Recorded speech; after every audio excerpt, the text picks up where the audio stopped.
In this lecture, we'll go through handout lecture 7C, fundamentals of 2D construction. The commands that we're going to cover are ellipse, rotate, chamfer, fillet, and text. I'm going to start by opening a new document, a kit template, open, and I'm going to go ahead and save my file.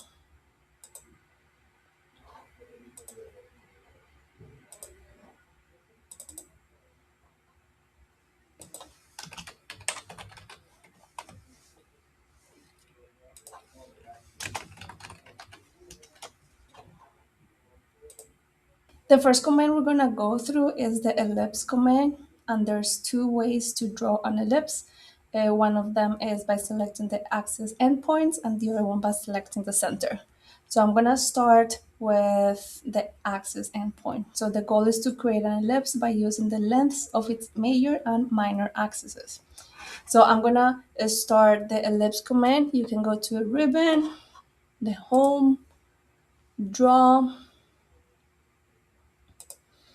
and then I'm going to select axis N.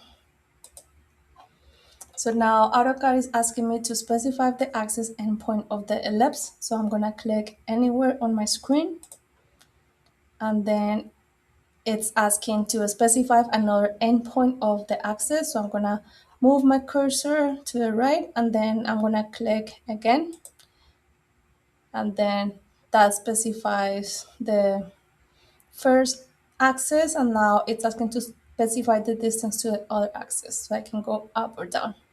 So I'm gonna go up, move my cursor up, and then click anywhere. And then I created an ellipse by selecting the length between the axes. I can also draw an ellipse by picking a center point and specifying the axis length. I'm gonna go to my draw command, then select the center option.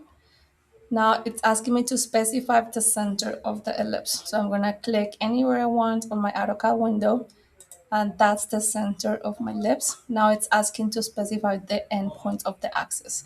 So I'm gonna move my cursor to the right, and I'm gonna click a second time, and now that's the radius in one of the directions. And now I'm gonna move my cursor up or down, and that will specify the distance to the other axis or the radius in the other direction. This is the only drawing command that we have in lecture 7C. Now we're gonna move to a modify command, and we're gonna start with rotate. Rotate, it just rotates an object 45 degrees above a specific base point or any angle that you specify in AutoCAD. So I'm gonna select the rotate command. I'm gonna select the object, so I'm gonna click, and then I have to press enter. Now it's asking me to specify the best point, so I'm gonna pick the center point, and now you can rotate it whichever angle that you want. So I'm gonna rotate it here and then click.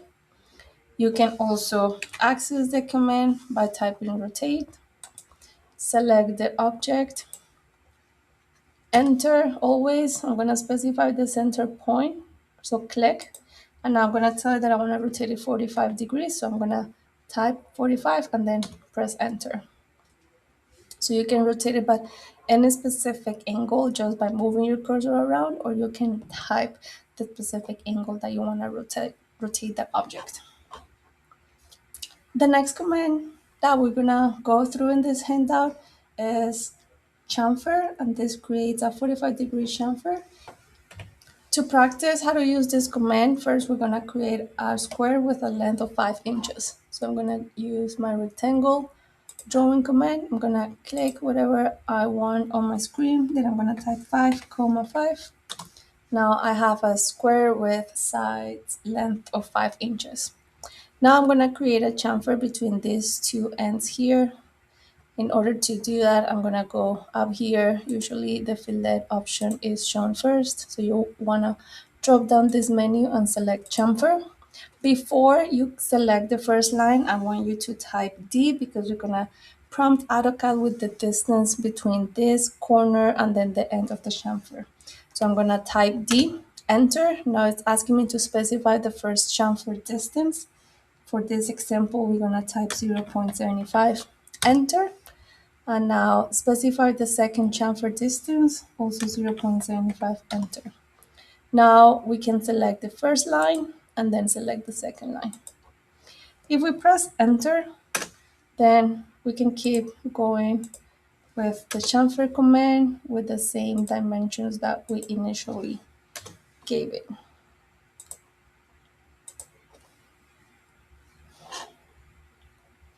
So the distance that we are prompting AutoCAD when we use this command is the distance between the original endpoint and the start of the chamfer. So we prompted AutoCAD with 0.75, so the distance between this corner and here should be 0.75, and then between this endpoint and this corner should be 0.75. Similar to a chamfer command, we have the fillet command that creates a rounded corner by specifying the fillet radius. So in order to practice this command, we are going to create another rectangle with a size of 5 inches.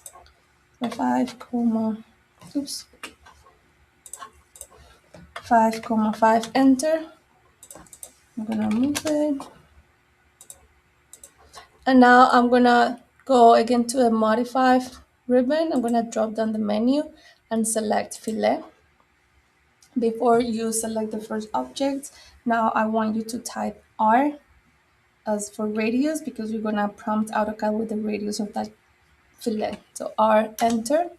And now for this example, the radius is gonna be 0.5. So I'm gonna type 0.5, press enter, and now I can select the first object and the second object.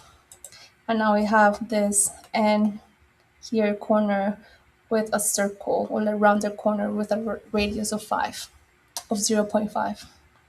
If I press enter again, now I access that last command, in this case our fillet command. So now I can select again the first line, second line, press enter, first line, second line, enter, first line, second line.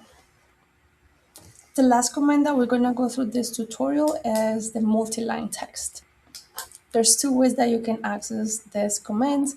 One of them is from the home ribbon. You have the annotation section here, or you can also go up here to annotate, and then you have more commands that you can use. So we can just use the home one, and then I'm gonna drop down the menu and we're gonna create a multi-line text. So I'm gonna select multi-line text. I'm gonna specify the first corner and then I specify the second corner. So you have to open a window. Then I'm gonna type. You can modify the text height and the text font by double clicking the desired text. So I'm gonna double click here. After you double click and the window opens, you still need to highlight the text.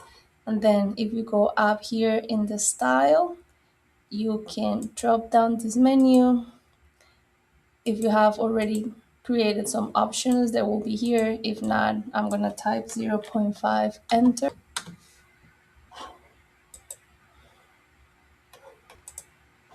You can also change the text font in a similar way. So I can double click, highlight it, and then in the formatting window that it's open here, you can drop down this menu and you can pick the text font that you desire. So